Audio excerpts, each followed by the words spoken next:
John Ireland was the third Roman Catholic bishop and first Roman Catholic Archbishop of St. Paul, Minnesota. He became both a religious as well as civic leader in St. Paul during the turn of the 20th century. Ireland was known for his progressive stance on education, immigration and relations between church and state, as well as his opposition to saloons and political corruption. He promoted the Americanization of Catholicism, especially in the furtherance of progressive social ideals. He was a leader of the modernizing element in the Roman Catholic Church during the Progressive era. He helped to create many religious and educational institutions in Minnesota. He is also remembered for his acrimonious relations with Eastern Catholics. History. John Ireland was born in Burnchurch, County Kilkenny, Ireland, and was baptized on September 11, 1838. His family immigrated to the United States in 1848 and eventually moved to St. Paul, Minnesota in 1852.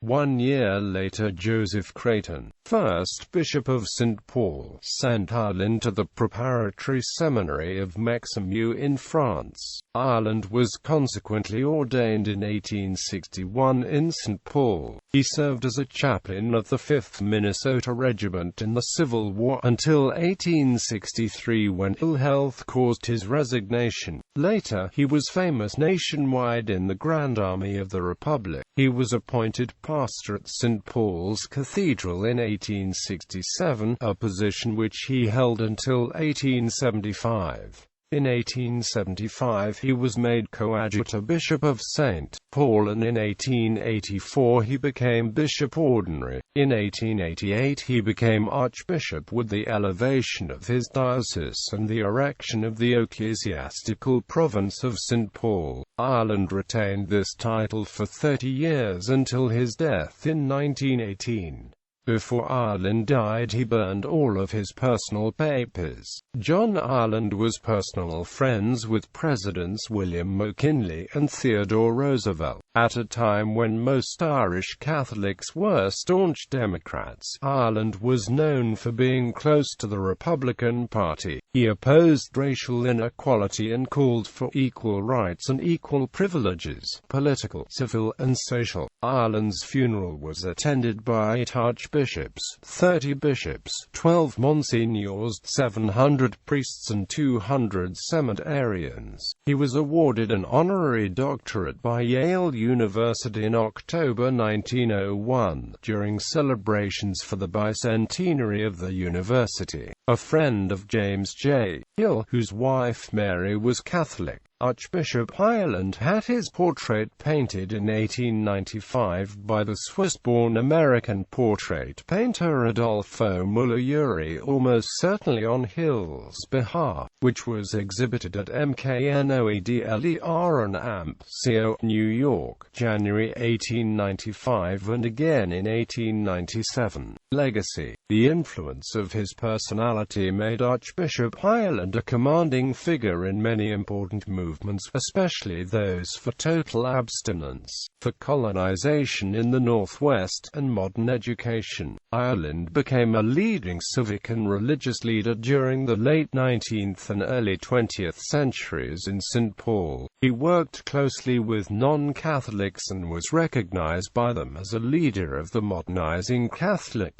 Colonization. Disturbed by reports that Catholic immigrants in eastern cities were suffering from social and economic handicaps, Ireland and Bishop John Lancaster Spalding of the Diocese of Peoria, Illinois, founded the Irish Catholic Colonization Association. This organization bought land in rural areas to the west and south and helped resettle Irish Catholics from the urban slums. Ireland helped establish many Irish Catholic colonies in Minnesota. The land had been cleared of its native Sioux following the Dakota War of 1862.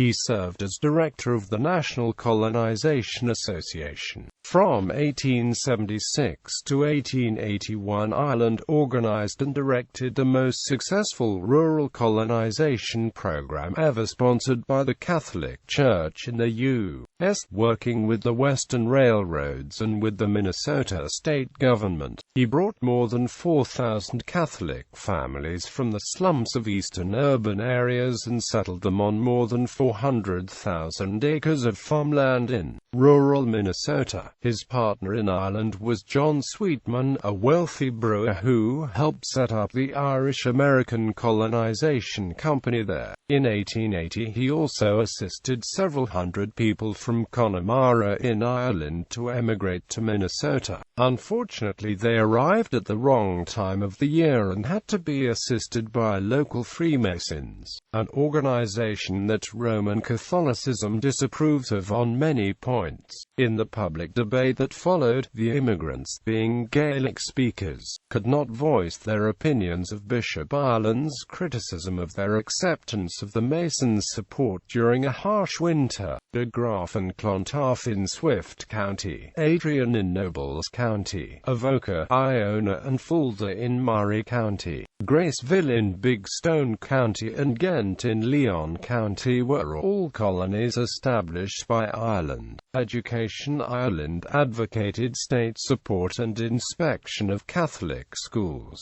After several parochial schools were in danger of closing, Ireland sold them to the respective cities' Board of Education. The schools continued to operate with nuns and priests teaching, but no religious teaching was allowed. This plan, the Faribault-Stillwater Plan, or Poughkeepsie Plan, created enough controversy that Ireland was forced to travel to the Vatican City to successfully defend it. He also opposed the use of foreign languages in American Catholic churches and parochial schools. The use of foreign languages was not uncommon at the time because of the recent large influx of immigrants to the U.S. from European countries. Ireland influenced American society by actively promoting the use of the English language by large numbers of German immigrants. He was the author of The Church and Modern Society, Relations with Eastern Catholics in 1891. Ireland refused to accept the clerical credentials of Byzantine Rite, Ruthenian Catholic priest Alexis Toth, citing the decree that married priests of the Eastern Catholic churches were not permitted to function in the Catholic Church in the United States. Despite Toth being a widower, Ireland then forbade Toth to minister to his own parishioners, despite the fact that Toth had jurisdiction from his own bishop and did not answer to Ireland. Ireland was also involved in efforts to expel all non-Latin Rite Roman Catholic clergy from the United States of America. Forced into an impasse, Toth went on to lead thousands of Ruthenian Catholics out of the Roman Communion and into the Orthodox Church. Because of this, Archbishop Ireland is sometimes referred to, ironically, as the father of the Orthodox Church in America.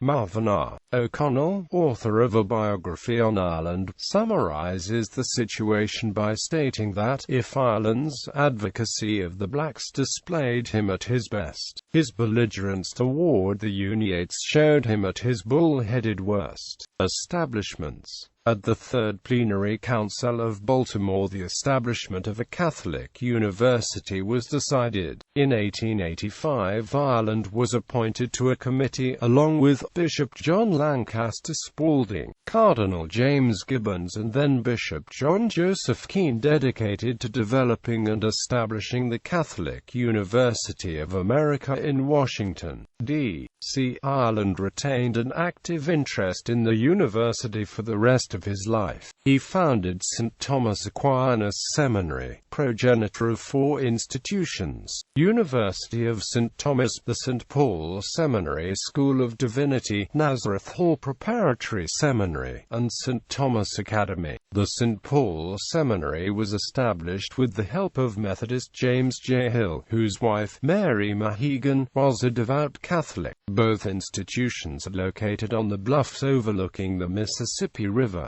De La Salle High School, located on Nicolet Island in Minneapolis, was opened in October 19 1900 through a gift of $25,000 from Ireland. 14 years later, Ireland purchased an adjacent property for the expanding Christian Brothers School. In 1904, Ireland secured the land for the building of the current Cathedral of St. Paul, located atop Summit Hill, the highest point in downtown St. Paul. At the same time, on Christmas Day 1903, he also commissioned the construction of the almost equally large Church of St. Mary for the Immaculate Conception Parish in the neighboring city of Minneapolis. It became the Pro-Cathedral of Minneapolis and later became the Basilica of St. Mary, the first basilica in the United States in 1926. Both were designed and built under the direction of the French architect Emmanuel Louis Masqueret. John Island Boulevard, US St. Paul Street, that runs from the Cathedral of St. Paul northeast to the Minnesota State Capitol, is named in his honor. It was so named in 1961 at the encouragement of the Ancient Order of Hibernians.